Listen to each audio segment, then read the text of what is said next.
आज हम बात करेंगे बंगाल के बारे में। हम आपको बता चुके हैं कि मुग़ल शासन में से टूटकर बंगाल राज्य एक स्वतंत्र राज्य बना था और इसका संस्थापक हम मुर्शिद कुली खान को कहते हैं।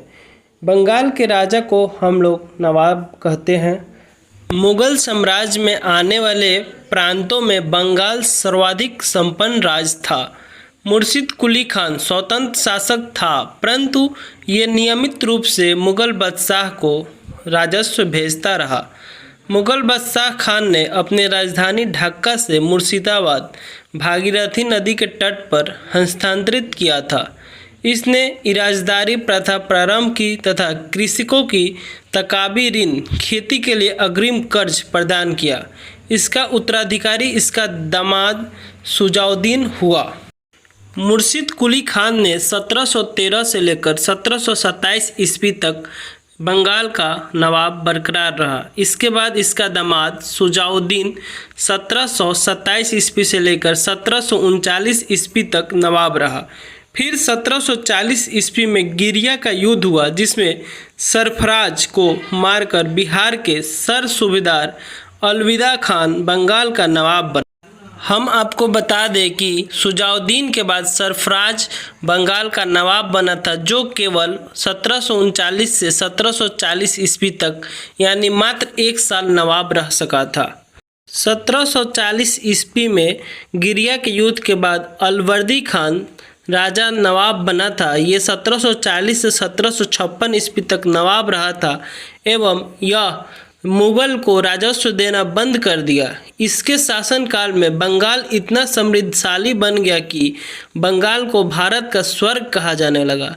इसका उत्तराधिकारी इसका दामाद सिराजुद्दौला हुआ। बंगाल के सबसे योग्य शासक सिराजुद्दौला को कहा जाता है। इसका प्रमुख दुश्मन घसीटी बेगम तथा राजबल्लभाचार्य था। इसी दुश्मनी के फायदा उठाकर बंगाल पर अंग्रेजों ने कब्जा किया था। सिराजुद्दौला का शासनकाल 1756 से लेकर 1757 ईस्वी तक मात्र एक साल ही रह सका था। बंगाल में अंग्रेज फोर्ट विलियम नामक एक महल बनवा रहे थे, जिस पे सिराजुद्दौला ने कब्जा कर लिया एवं 146 आदमी को पकड़ लिया। 146 आदमी को बहुत कम जगह में कोच कर रख दिया। छोटा सा कमरा में 146 आदमी को जैसे बोरा को रखते हैं ना, वैसे ही रख दिया।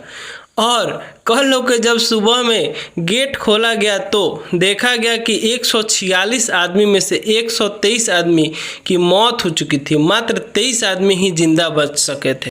हमारे देश भारत में ना गद्दारों की कमी थी और ना ही है। तो वैसे ही सिराजुद्दौला के सेनापति मीर जाफ़र था, जो कि गद्दारी करके और मीर जाफ़र को 1757 प्लासी के युद्ध जो हुआ था अंग्रेज और सिराजुद्दौला के बीच में, मीर जाफ़र जाकर अंग्रेज से मिल गया और सिराजुद्दौला को मरवा दिया। बंगाल के अगला नवाब मीर जाफ़र को अंग्रेज ने बना दिया। यह अंग्रेज के व्यापार के लिए टैक्स फ्री कर दिया, जिसे दस्तक प्रणाली कहते हैं। मीर जाफ़र 1757 ईस्वी से लेकर 1760 ईस्वी तक नवाब रहे थे। फिर इसके बाद अंग्रेज मीर जाफ़र को हटाकर मीर कासिम को नवाब बनाया। मीर कासिम बहुत योग्य शासक था। यह दस्तक प्रणाली को ख़त्म कर दिया तथा मुंगेर, बिहार के मुंगेर जगह पे अपना राजधानी बनाया। मुंगेर में बारूद गोला बंदूक का कारखाना भी लगा दिया। आज भी हम मुंगेर में देखते हैं कि वहाँ बहुत सारे कट्टा बंदूक बनाया जाता है। अंग्रेज ये सब देखकर बौखला गए, गुस्सा गए कि ये मेरे कंट्रोल से बाहर जा रहा है। ये देखते हुए मीर कासिम को हटा दिया। फिर दोबारा मीर जाफ़र को राजा बना दिए। मीर कासिम का शासनकाल 1760 से लेकर 1763 तक रहा था। फिर उसके बाद मीर जाफ़र को राजा बनाया गया, जो 1763 ईस्वी से लेकर 1765 ईस्वी तक राजा रहा। फिर उसके बाद अंग्रेज निजाम उजौला को नवाब बनाया, जो 1765 ईस्वी से 1766 ईस्वी तक रहा।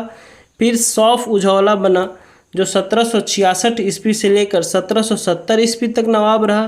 फिर मुबारक उजौला नवाब बना, जो 1770 से लेकर 1775 ईस्वी तक नवाब रहा था। इसके बाद ब्रिटिश गवर्नमेंट बंगाल को पूर्ण कब्जा कर लिया एवं वहां गवर्नर जनरल की राज हो गई। जब 1763 ईस्वी में मीर कासिम को अंग्रेज ने नवाब की गद्दी से हटा दिया, तब मीर कासिम गुस्सा गया तथा वो अवध, दिल्ली एवं खुद को मिलाकर एक त्रिगुट सेना का निर्माण किया, जो बक्सर का युद्ध 1764 ईस्वी में हुआ। इसमें त्रिगुट सेना और अंग्रेज के बीच युद्ध हुई थी, परंतु त्रिगुट सेना को बुरी तरह हारना पड़ा और अंग्रेज की जीत हो गई। यहीं पे बंगाल की कहानी ख़त्म हो रही है। फिर हम आगे किसी और राज्य की कहानी लेकर आएंगे। बने रहिए मेरे चैनल के साथ। चैनल को लाइक, सब्सक्राइब और वीडियो को अधिक से अधिक शेयर करें ताकि और लोग भी यह वीडियो देखकर कुछ जानकारी हासिल कर सकें।